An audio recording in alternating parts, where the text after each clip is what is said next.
خانه فاضيه ويلعبها عرضيه لفهد المسعود ناحيه ماجد عبد الله، يلمها ماجد وماشي ماجد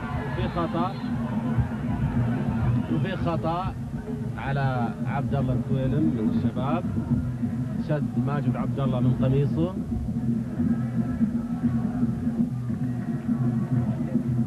خطأ لصالح النصر خارج منطقة الجزاء. ماجد عبد الله عند الكرة، يظهر هو اللي راح ينفذ الخطأ.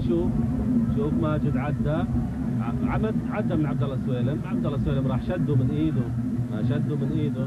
طبعا الشد حصل برا المنطقة، لكن ماجد عبد الله كان وقع داخل منطقة الجزاء.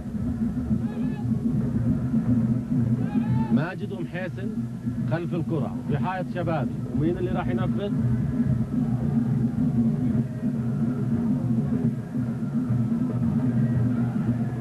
خطأ لصالح النصر.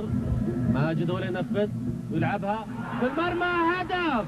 والهدف الأول للنصر، الهدف الأول للنصر. ماجد عبد الله في الدقيقة الرابعة من بداية الشوط الأول، كورة كان ماجد عبد الله انفرد فيها ومسكوا عبد الله السويلم واحتسبها الحكم خطأ خارج منطقة الجزاء.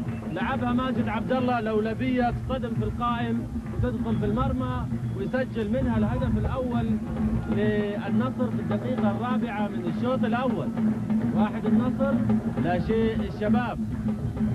اللعب الكرة، فؤاد أنور ينقلها ناحية نواف خميس طويل.